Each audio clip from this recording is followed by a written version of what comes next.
அருமையான சேப்பங்கிழங்கு குழம்பு.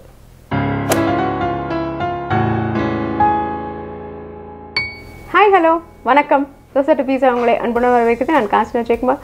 இந்த சேப்பங்கிழங்கு குழம்புன்றது ரொம்பவே அருமையான ஒரு அலாதியான சுவையோடு இருக்கும்.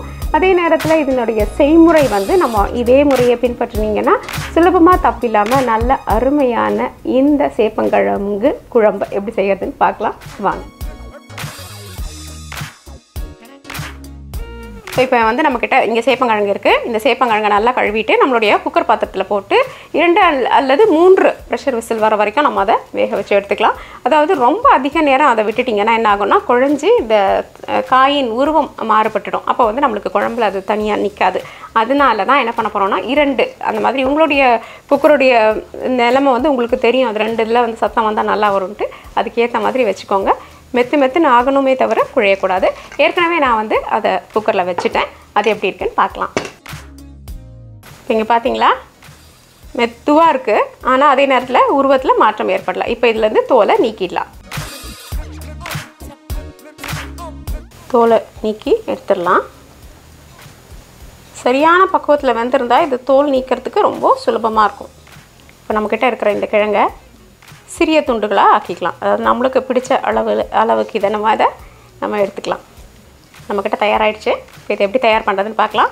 சிறிதளவு எலுமிச்சை சாறு. இந்த எலுமிச்சை சாறு வேண்டாம் அல்லது இதுக்கு ஒவ்வாமை இருக்கிறவங்க என்ன பண்ணலன்னா புளி கரைசல் இது கூட சேர்த்துக்கலாம். சிறிதளவு சாம்பார் பொடி சேர்த்துக்கலாம். நிறைய சேர்த்துக்க வேண்டாம். நம்ம அளவில் இருந்து கொஞ்சம் எடுத்துருக்கோம். அரை தேக்கரண்டி மிளகாய்த்தூள், தேவையான அளவு உப்பு சேர்த்துக்கலாம். இப்போ இதை நல்லா கலந்து விட்டுடலாம். நம்ம எலுமிச்சை சாறு எதுக்கு சேர்க்குறோன்னா சில காய்களில் கொஞ்சம் அரிப்புத்தன்மை, நாக்கில் அரிக்கிறதுக்கான தன்மை இருக்கிறதுக்கான வாய்ப்புகள் இருக்குது. அது வராமல் இருக்கிறதுக்காக கொஞ்சம் சேர்த்துக்கிறோம். இப்போ நம்மளுடைய தோசை கல் எடுத்து அடுப்பில் வச்சிடலாம். அதில் சிறிதளவு எண்ணெய் ஊற்றிக்கலாம். இப்போ நம்ம என்ன பண்ண போகிறோன்னா கூடவே அடுத்த அடுப்பின் இன்னொரு பகுதியில் நம்ம குழம்பு செய்யறதுக்கான பாத்திரத்தை அடுப்பில் வச்சு அதையும் பற்ற வச்சிடலாம். நம்ம தயாராக மசாலா தடவி வச்சுருக்கிற கிழங்கை இந்த தோசைக்கல்லில் போட்டுடலாம். இப்போ நம்ம இன்னொரு குழம்பு செய்ய போகிற பாத்திரத்தில் லேசாக சிறிது எண்ணெய் ஊற்றி தேங்காய் பூ மற்றும் நம்மளுடைய ஜீரகத்தை ஒரு மெதுவான பிரட்டல் அல்லது சிறிய வறுவல் வறுத்து எடுத்துக்கலாம். தேங்காய் பூ அப்படியே புத்தம் புதிய தேங்காய் பூவையும் உபயோகப்படுத்தலாம் அல்லது உலர்ந்த தேங்காய் பூவையும் உபயோகப்படுத்தலாம். சிறிது ஜீரகம் லேசாக வறுப்பட்டுச்சு. இப்போது எடுத்துக்கலாம். சிறிய மிக்சி பாத்திரத்தில் அந்த வறுத்த தேங்காய் பூவை போட்டுக்கலாம். ஸோ இது தயாராகிடுச்சு. சிறிது நேரம் ஆறுனதுக்கப்புறம் இதை நல்லா அரைச்சி எடுத்துக்கலாம். இப்போ மீண்டும் அதே பாத்திரத்தில் நம்மளுடைய வெங்காயத்தையும் பூண்டையும் வதக்கலாம். சின்ன பூண்டு உபயோகப்படுத்தினா பரவாயில்ல, பெருசு உபயோகப்படுத்துனீங்கன்னா இதனுடைய அளவை சிறிது அறிந்து உபயோகப்படுத்தலாம். சிறிதளவு உப்பு சேர்த்துக்கோங்க. ஒரு 2 நிமிஷம் இதை நம்ம வறுக்கலாம். அதனுடைய நிறம் மாறணும் அல்லது கொஞ்சம் சுருங்கணும்.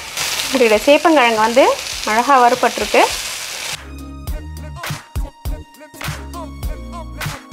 ஸோ சிறிதளவு அது வதங்கியிருக்கு. இப்போ நம்ம தக்காளி அது கூட சேர்த்துக்கலாம். தக்காளியும் நல்லா வதங்கணும். அந்த பக்குவத்துக்கு ஒரு மூடி வச்சிட்டிங்கன்னா என்ன ஆகிடும், ஒரு 2-3 நிமிஷத்துலேயே இது வதங்கி காணப்படும். இப்போ இதை அரைச்சி எடுத்துக்கலாம்.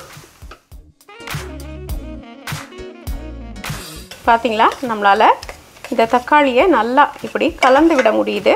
அப்போ அதனுடைய உருவத்தில் மாற்றம் ஏற்பட்டு நல்ல ஒரு நிறத்தில் இருக்குது. இப்போ நம்மளுடைய தக்காளி வெங்காயம் தயார். நம்ம என்ன பண்ணலான்னா புளி கரைசல் இது கூட சேர்த்துடலாம். இப்போ இது கூட மஞ்சள் தூள் சேர்த்துடலாம். இப்போ கொஞ்ச நேரம் கொதிக்கணும். அதுக்கு மூடி வச்சிட்டிங்கன்னா நல்லா அது நீர் குமிழ்கள் மேலே தோன்றி நல்லா கொதிக்கும். அந்த பக்குவத்தில் தான் நம்ம மசாலா பொடிகளை சேர்க்கணும். இப்போ நம்மக்கிட்ட தயாராக இருக்கிற சாம்பார் பொடி அல்லது தனியா பொடி போட்டுக்கலாம். சாம்பார் பொடி ஏற்கனவே நம்மளுடைய பதிவு இருக்குது. நீங்கள் அதை பார்த்து கூட இந்த பொடியை தயார் பண்ணலாம். இந்த பொடியெல்லாம் சேர்த்து நல்லா கலந்து விட்டுட்டு ஒரு கொதி வரும்பொழுது நாம் வறுத்து வைத்த சேப்பங்கிழங்கு இது கூட சேர்த்துடலாம்.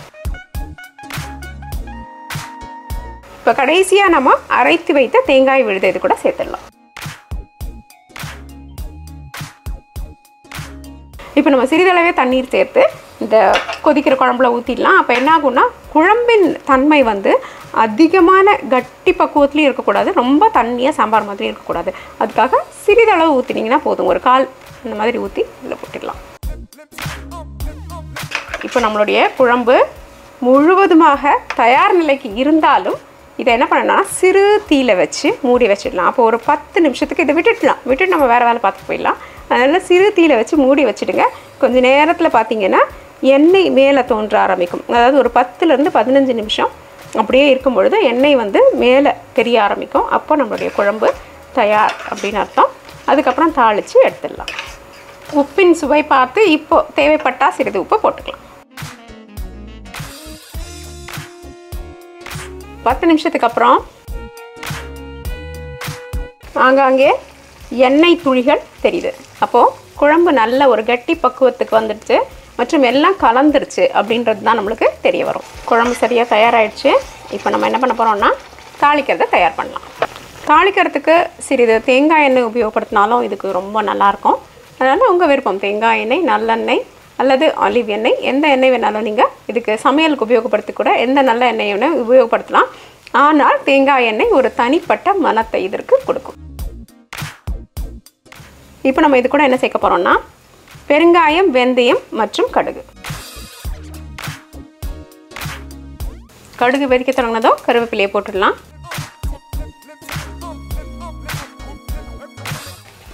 நம்மளுடைய சேப்பங்கிழங்கு குழம்பு பரிமாறுவதற்கு தயார். இந்த அருமையான சுவையான சேப்பங்கிழங்கு குழம்பு நிச்சயமாக ரொம்ப நல்லாயிருக்கும்.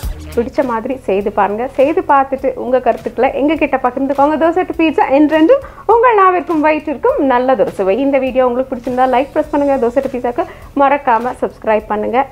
நன்றி, வணக்கம்.